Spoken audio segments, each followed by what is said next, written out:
سڵاوتان لێبێ لەگەڵتانم لە بەرنامەی چاوی ستاندارد پرسی ئەم جارەمان قسەکردنە لەسەر هەڵبژاردنەکانی داهاتووی ئەنجومەنی نوێنەرانی عێراق.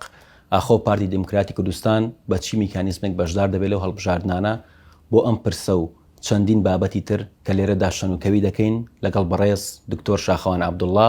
ئەندامی ئەنجومەنی نوێنەرانی پێشووی حکوومەتی عێراق. کاک شاخەوان سڵاو لەوێ. سڵاوات جەنابتان. کاک شاخەوان پێم خۆشە لەوە دەست پێ بکەم جەنابەت خۆت کاندید کردووە ئاخۆ چی میکانیزمێکە پارتی دموکراتی کوردستان دەگەڕێتەوە کەرکووک یاخود جەنابتان لێرەوە خەڵکی خۆتان ئاراستە دەکەن. زۆر سپاس بەخێر بێن. دیارە ئەوەی کە بە فەرمی ڕاگەیەنرا لەلایەن دەستگای هەڵبژاردننی پارتی دموکراتی کوردستان و بەشداریکردنی پارتیە لە هەڵبژاردننی ئەنجومەن نوێنەرانی عێراق بە ناوی کاندیدەکانی بۆ خولی پێنجی پەرلەمانی عێراق ڕاگەیاند و بەو پێ بێ پارتی جیا لە کەرکووک لە هەندێک پارێزگاکانی ناوەڕاست و باشووریش بەشداری دەکات وەکو حزبێکە لە ماوەی چەند خولی ڕابردووە وەکو هێزی یەکەمی سیاسی ناو پەرلەمانی عێراق توانێتی پارێزگاری لەو ڕێژە کورسیانی خۆی بکات. ئەم ساڵیش بڕیاری داوە بۆ هەڵبژاردننی پێشوەقت بەشداری بکەوە لە کەرکووکیش بەشداری دەکات. دیارە ئەوەی کە کەرکووک لە شارەکانی تر جیا دەکاتەوە ئەو دۆخە نایاسایی و ناسەقامگیریەکە ئێستا لە کەرکووک هەیە نە لە ڕووی سیاسی نە لە ڕووی یاسایی و نە ڕووی ئەمنیشەوە چۆنەڵێنەک بۆ پارتی بەڵکو بۆ تەواوی هێزە سیاسەکانی تر ئەرزەیەکی ملائم نییە بۆ ئەنتیخابات. ئومێد دەکەین لێرەوە تا ئەنجامدانی هەڵبژاردن ئەو وعدانی کە بە پارتی دموکراتی کوردستان دراوە ئەو هۆڵانی کە هەیە و ئاساییکردنەوەی دۆخی ئەو شارە بچنە بواری واقعەوەوە گۆڕانکاری لە دۆخی یاسای کەرکووک بێ بۆی هەڵبژاردنێکی تەندەروست ئەنجام بدرێەوە ئەو خەڵکەش لەو دۆخە سەپێنرا و ڕزگاری بێت. دەستخۆش کاک شاخەوان دیارە جەناب دەکو کەرکووکیەک پێم خۆشە گفتوگۆکەمان کەرکووکیانە و ڕاشکاوە نەبێت. ئێستا شەقامی کەرکووکی دەڵێن پارتی دموکراتی کوردستان تا ئێستا نەگەڕاوەتەوە کەرکووک بەڵام بۆچی لە هەڵبژاردنەکانە دەگەڕێتەوە و بەشدار دەبێت. هۆکاری نەگەڕانەوەتان چی بووە؟ تەوان هۆکاری نەگەڕانەوەمان تا ئێستا بۆ ئەوە بووە کە ئەو وتویەژانی کە هەیە لەبارەی ئاساییکردنەوەی کەرکووک نەگەیشتووەتە ئەنجام. کۆمەڵ ئیتیفاقات کراوە. ئێمە قەرار وا بوو لە 2/2019 ئیمزا لەسەر ڕێکەوتنی ئاساییکردنەوەی کەرکووک بکەین بە کۆی مەلەفەکان مەلەفی سیاسی و ئەمنی و ئیداری وەکو نوێنەرانی کورد و لیژنێ بووین و بە نێوەنگیری نەتۆ یەکگرتوەکان بە هەردوو دامی حکوومەتی هەرێم و حکوومەتی ئیتیحادی لە پاڵ ئەمەیە لیژنەیەکی حکومی هەبوو لە نێوان حکوومەتی ئیتیحادی و حکوومەتی هەرێمی کوردستان. هەموو ئەم لیژنانە گفتوگۆی باشیان کرد و گەیشتنە خاڵی زۆر باش بە تایبەتی لیژنەی ئاساییکردنەوەی کەرکووک باسم کرد قەرار وا بوو لە مانگینەوە ئیتیفاق بکەین.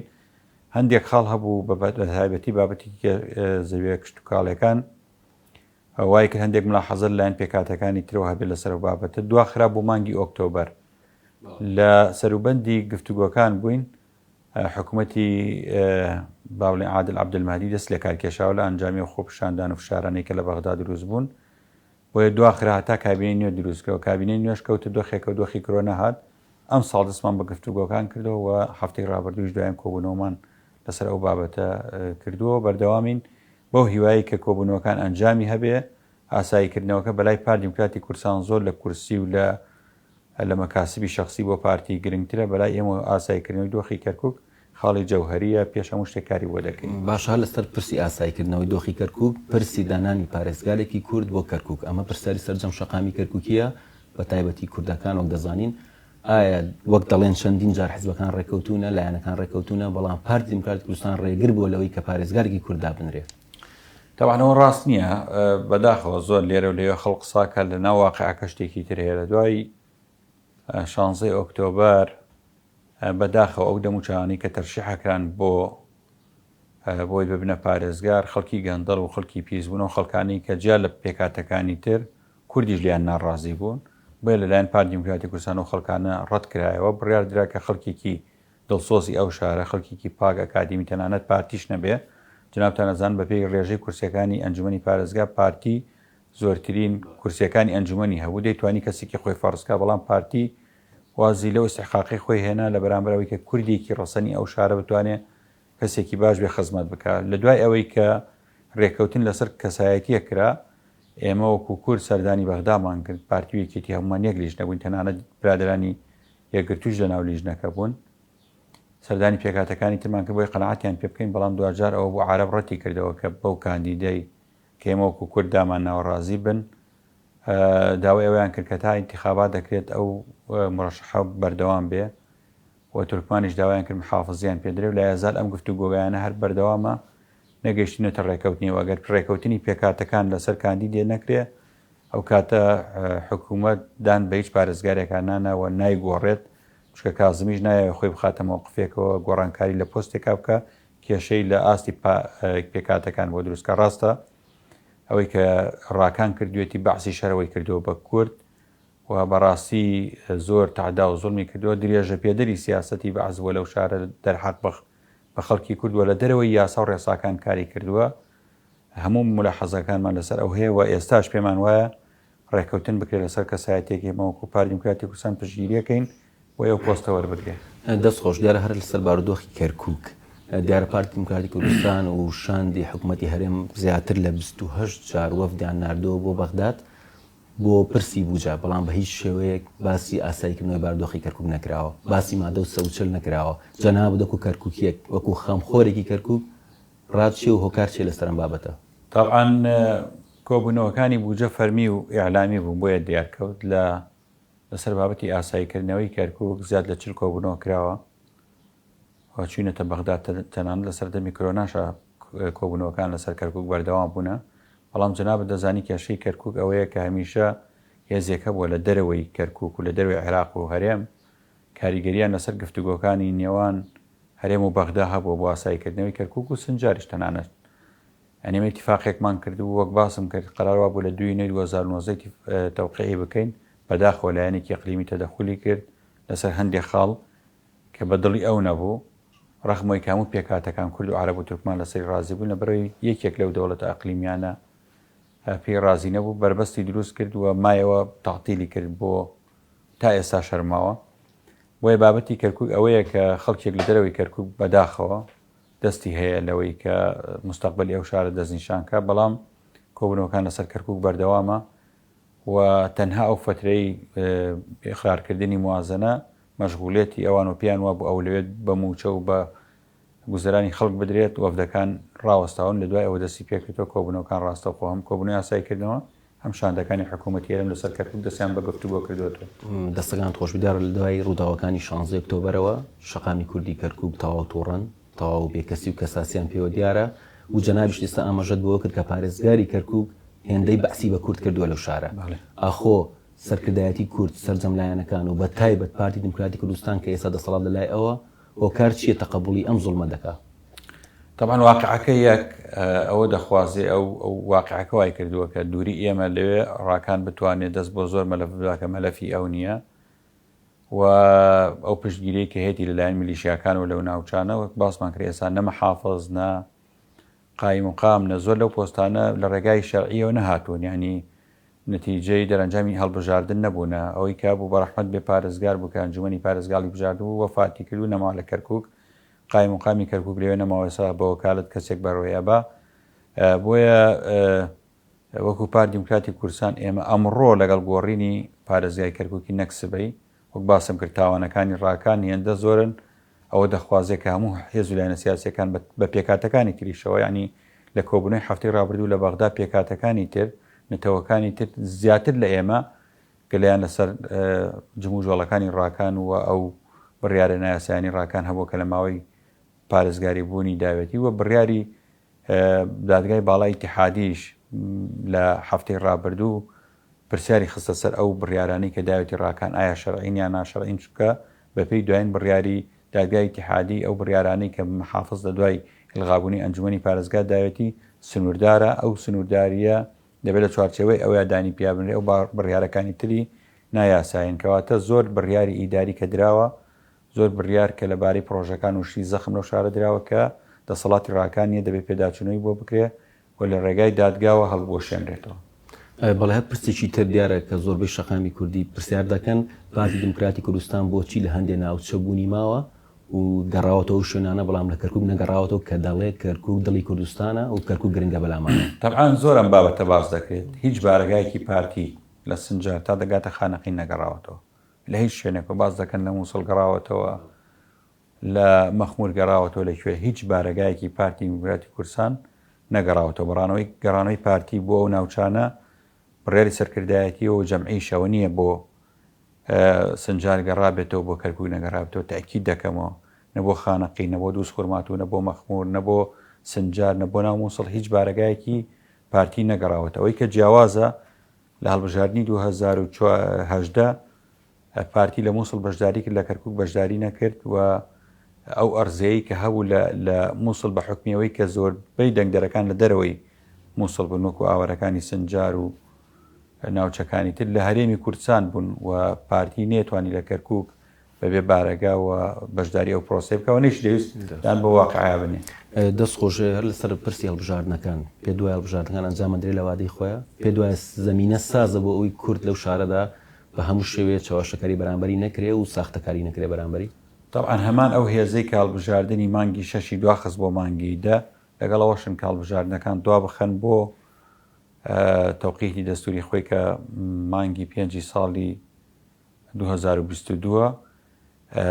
بۆ لەبەر هەندێک لە هێز بە تایبەتی هێزە میلیشیاوەکان کە ئێستا پێگەیەکی بەهێزان لە پەرلەمان هەیە پێیان وانە بتوان لە هەڵبژاردننی داهاتوو هەمان ئەو پێگە و کورسیانی خۆیان پارێزگاری لێ بکەن لە پەرلەمانی عێراق. بۆیە بەدوای ئەوەیە دەگەڕێن ئەو چەند مانگەش ئیستیغلال بکەن بە دەستیانەوە بێ بۆی بمێننەوە. بەوادرەکانیش ئەوەیە کە جوڵەی میلیشیاکان زیادی کردووە، کوشتنی ڕۆژنامەنووس و چالاکوانانی خۆپشاندانەکان زیادی کردووە، دەسوەردان لە کاروباری حکوومەت زیادی کردووە. ئەمانە هەموو سەرداون بۆی کە بەڵێ هەوڵێکی یەکجار گەورە هەیە بۆی کە هەڵبژاردنەکان دوا بخرێت بۆ ماوەی دەستوری خۆی بۆ ساڵی داهاتوو. کۆتا پرسیار لەسەر بابەتی شاری کەرکووک، ئەویش ئەوەی دیارە جەنابتان ئەندامی دەستەی چاکسازین لە شاری کەرکووک کە گوایە باردۆخی کەرکووک ئاسایی بکرێتەوە. ئێستا کەرکووک باردۆخی لە ڕووی ئەمنیەوە چۆنە و هاوڵاتیانی چی بکەن بەو پێی کە جەنابەت پێشتر لە بوارێکی ئەمنیا کارت کردەوە؟ دۆخی ئەمنی کەرکووک یەکجار قورسە بە تایبەتی لە 2 هەفتەی ڕابردووە پێی ناوە مەترسیترین حاڵەتەوە لە ڕووی ئەمنی. وەکو پسپۆرێک لە مەجای ئەمنیا قسە بکەم، ئەو ناوچانە پێویستی بە سەد لە نوێ داڕشتنەوەی هێزەکانە بە عەرەبی پێڵی عادەمی چار قەتەعات دەبێت سەر لە نوێ بڵاو پێکردنی ئەو هێزان لەسەر بنەمای پێویستی بێت، چونکە فراخێکی زۆر هەیە، خەلەلێکی زۆر هەیە. زۆر لە پاشماوەی داعشەکان خۆیان قزاندۆتە ناو فەسیلەکانی حەشدی شعبی. بە نمونە و بەڵگە لە لامانەوە لەگەڵ حکوومەتی ئیتیحادیش قسەمان کردووە لە سنووری دووبست ئاسایب ئەهلی حەق 180 ئەندامانی کۆنە داعشن بە ڕۆژ لەگەڵ حەشد و بە شەو هێرشەکەنە سەر دامەزراوە ئەمنیەکان. زۆر لە فەسیلەکانی تر بەهۆی بابەتی ئینتیخابیەوە ناسنامەیان بۆ خەڵکێ کردووە لەو سنوورە کە داعشەوە کار لەگەڵ ئەوانەکە. پێشتر تەعەڕوز هەبوو، کەواتم هەبوو، تەقینەوە هەبوو. ئێستا هێرش هەیە، هێرشی جەناب تەنزان مەفرەسەی پێویستەوە، هێرشیش نەک لە یەکاتە لە چەند کاتێکە. پێشتر تیرۆر لە باشووری کەرکووک بوو، ئێستا هاتووەتە باکووری کەرکووک. ئەمانە کۆمەڵە مەترسین وا دەکەم حکوومەتی ئیتیحادی هەم حکوومەتی هەرێم بە جددی بێنە خەت و ئەو بۆشای ئەمنیە پڕ بکەنەوە. ئێساش گفتوگۆکان بۆ دەکرێت هەم ژووری هاوبەشەکان دروست بکرێتەوە و پێشتر ئەگەر حکوومەتی هەرێم داوای دەکرێت ئێستا قیادەکانی بەغدا خۆیان داواکەن کە پێشمەرگە هاوکاریان بۆ پاراستنی ئەمنیەتی و ناوچانە. گەردوو پرسیار پێکەوە گرێ بدەم، ئاخۆ پێشمەرگە دەگەڕێتەوە بە کورتی و ئاخۆ مەترسی هەیە لەسەر ناوەندی کەرکووک؟ بە بێگەڕانەوەی پێشمەرگە ئەمنیەتی و ناوچانە ناپارێزرێ، بەڵێ هەوڵێکەیە بۆی کە پێشمەرگە لەگەڵ هێزی سوپای عێراقا هەماهەنگی بکەن بۆ پاراستنی و ناوچانە و ئەگەر دۆخەکە بەم شێوە بێ نەگەڕانەوەی پێشمەرگە دۆخی ئەمنی دەخاتە قۆناغێکی ئەوەی کە ئێسای مەترسیدارتر بێ، تەنانەت تەوەقعی سقوتی هەنێ شار و شارۆچکەش دەکرێت لەو سنوورانە. بێنە سەر باسی پرسی پارتی دموکراتی کوردستان، دیارەوەکو حیزبی یەکەم لە کوردستانە، ئێستا دەنگۆی ئەوە هەیە کە گوایە پارتی دموکراتی کوردستان لەگەڵ زۆربەی لایەنەکانە ناکۆکە و لە لایەکی تریشەوە دەوێتی بەڕێز مەسعود بەرزانی بکاتە مەرجەعی سیاسی بۆ کوردستان. ئاخۆ ئێوە بەچی دەگەن؟ چۆن دەتوان لەم هەموو ناکۆکیەیە بەڕێز کاک مەسعود بکەنە مەرجەعی سیاسی کوردستان؟ طبعاً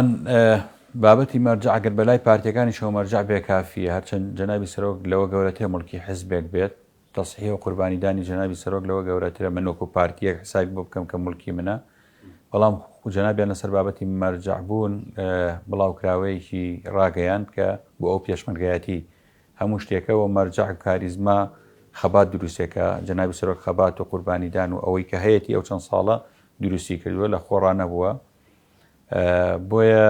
وەکو پارتیش کێشەمان لەگەڵ حزبەکان یەگەر حزبەکان کێشیان لەگەڵ پارتیا هەبوو بێ بۆچی بەشداری کابینیان کردووە ناکرێت ئەوە دەبێت لەوان بپرسێم سیاسەتی دووفاقیە چییە تۆ دەی لەگەڵ پارتیا دەسخێنێتەنە و دەست و حکوومەتی لەگەڵا دروستەکەیت و کابینەی لەگەڵا بەڕێوە بێ بەڵام لە دەرەوە دەوری معارەزە ئەبینی لە دەسەڵات و لە پارە و لە ئیمتیازاتە شەریکی پارتیت بەڵام لە دەرەوە دەوری ئۆپۆزیسیۆنە بینەوە دەبێت لەوان بپرسێنە خێر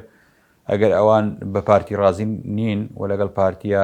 هاوپەیمان نین و لەگەڵ پارتیا بەشێک نین لەو پرۆسە بۆچی بەشداری حکوومەت دەکەن پارتی کێشی لەگەڵ هیچ لایەنێکی سیاسیی و پەیوەندیشی خۆشە لەگەڵن دیار لای زۆربەی چاودێرە سیاسەکان و ناوەندەکانی ڕاگەیاندن پارتی دموکراتی کوردستان بەوە ناسراوە کە لەگەڵ حکوومەتی تورکایە نێوانێکی خۆشی هەیە زۆر کاتیش حکوومەتی تورکیا تا ئێستاش کوردستان بە شیمالی عێراق ناو دەبا و داوای چەندین جا کردو کە جێیشی عێراقی بێتەوە ناوچانە ئاخۆ پارتی دموکراتی کوردستان ئاگای لە مؤامرانەیە ئاگای لە سیاسەتی تورکایە تاکە ئەم دۆستایەتی بەردەوامەکە طبعاً دۆستایەتی پارتی لەگەڵ تورکیا و لەگەڵ ئێران و لەگەڵ عێراقیش لەسەر ئاستی پاراستنی بەرژەوەندەکانی ئەمە هەر کات بەرژەوەندەکانی ئێمە لەلایەوان بکرێتە مەترسیەوە ئێمە ڕەتمان هەبووە پارتی دموکراتی کوردستان تاکە هێز بووە لەم شارە ساڵی 2000 ئێمە خۆپشاندانەمان کرد لە دژی تورکیا بە خۆپشاندانی ملیۆنیمان ناونە لە دژی هاتنی سوپای تورک ئەوە ئێمە بووینەوە پارتی ڕێگامان لێگرت کە ئەوان لەشکرکێشی بکەنە سەر هەرێمی کوردستان و لە هەموو مەواقفەکانی ئەگەر تورکیا لە دژی هەرێمی کوردستان بوو بێت پارتی وەڵامی هەبووە بەڵام ناکرێتیش تۆ تورکیا و ئێرانیش دوو دەوڵەتی دراوسێن پەیوەندی دەگەڵیان خراپێت لە کاتێکا کە ئێمە سەرچاوەی هەرێمی کوردستان دەواازەی هەرێمی کوردستان بەڕووی ئەوروپا و زۆر ناوچەکانی تریش تورکایە پەیوەندی ئێمە لەگەڵ تورکایە پارێزراوە تا و ئاستەی کە ئەوان بەرژەوەندەکان ئێمە لە کەدار نەکەن ئەگەر بەرژەوەندی ئێمە لایەن تورکیا بێتە مەترسیدار بکەوتە ژێر مەترسیەوە پارتی دموکراتی کوردستان یەکێک دەبێت لەو هێزانی کە بە دەنگێکی گەورە ڕوبەڕووی ئەبێتەوە وەک باسم کە ڕووداوانی ڕابردوش باشترین دلیل لەسەر بابەت دەستگان خۆش بدارەوەکو شارەزایکی سەربازی پێت باش و لەم کاتەیە ئەو پرسەبەر و ژێندرێت لەلایانی پارتی دموکراتی کوردستان و لەلایەنی ڕاگەاندنەکانی پارتی دموکراتی کوردستانەوە کە بڵێن گوایە دژە تیرۆری یەکەتی نیشتمانی کوردستان کە بەداخەوە دوو دژە تیرۆرمان هەیە بەشدار بوون لە کوشتنی قاسم سولەیمانی طبعاً لە کەدارکردنی هەر موەسسەیەکی ئەمنی دوجار ناشینکردنی کۆی موەسسەی ئەمنی هەرێمی کوردستانە بەداخەوە من نازانم بۆ ئەم بابەتە وا لێک بدرێتەوە کە پارتی ئەو بابەتە ئەو بابەتە کە بڵاو کراوەتەوە لەلایەن دامەزراوەیەکی میدیایی ئەمریکی بڵاو کراوەتەوە هیچ پەیوەندی نییە و ئەگەر تەماشای تویتەکانی هەندێکەوە خەڵکانە بکەن خەڵکی ئەجنەبین هیچ پەیوەندیان بە هەرێمی کوردستانەوە نییە ئەو بڵاو کراوەتەوە تەوقیتی بڵاوکردنەوەکەی بۆچی ئەو ناوەندە ئەمریکاییە لەم کاتیان بابەتە بڵاوە کاتەوە ئەوە دەبێت لەوان بپرسێ پارتی دموکراتی کوردستان تەنها دیفاعی لەوە کردووە کە دەستگای دژە تیرۆری هەرێمی کوردستان بە دوور و نزیک پەیوەندی بە بابەتی تیرۆرکردنی حاجی قاسمەوە نییە ئەگەر هەبوو بێت کەسایەتیە گروپێک دامەزراوەیەک لە دەرەوەی پارتی کردبێتی ئەوە دەبێت خۆیان وەڵام بدەنەوە کۆتا پرسیار پارتی دموکراتی کوردستان دەگەڕێتەوە کەرکووک بەهێزەوە و جەناب دۆکو کاندید ئامادەی لە کەرکووکدا ڕیکلامی خۆت بکەی یاخود هەر لە هەولێر و ئاراست ئەگەر ئێمە بەشداری هەڵبژاردن بکەین وەکو پارتی دموکراتی کوردستان وەکو کاندیدی پارتی بەڵێن دەدەم کە بگەڕێمەوە کەرکووک و لەگەڵ خەڵکی خۆم بم و لە ناو کەرکووکەوە بانگەشەی هەڵبژاردن بکەین گەڕانەوەشمان گەڕانەوەیکی جیاواز دەبێت وەکو پارتی دموکراتی کوردستان ئەوەی کە داوا کراوە و لە توێژەکانمان لەگەڵ بەغدای پێداگیری سەر دەکەین دەبێت بەشکۆوە بارەگاکانمان پاسەوانی بارەگاکانمان پاسەوانی خۆمان بێت بە ئاڵا و بە پاسەوان و بەو چۆن پێش 16 ئۆکتۆبەر بارەگاکانمان پاراستووە بەو شێوەیە دەگەڕێنەوە کەرکووک گەر ئەوەش نەکرا پارتی بەشداری کرد من وەکو کاندیدێک بەڵێن دەدەم لە کەرکووکەوە بانگەشە دەست پێ بکەین و گەڕانەوەش بە شێوەیەک نابێت کە خوا نەخواستە زەلیلانە بێ ئاژێر دەستی بێت بەڵێ بەڕێز دکتۆر شاخۆن عەبدوڵڵا ئەندامی پێشووی ئەنجومەی نوێنەرانی عێراق زۆر سوپاس بۆم دیدارە بەڵێ بینرانی بەڕێز لەم شێوەیە هاتینە کۆتایی سنجیری ئەم جارەمان تا سنجیرەیەکی تر ماڵ ئاوە و کاتێکی شات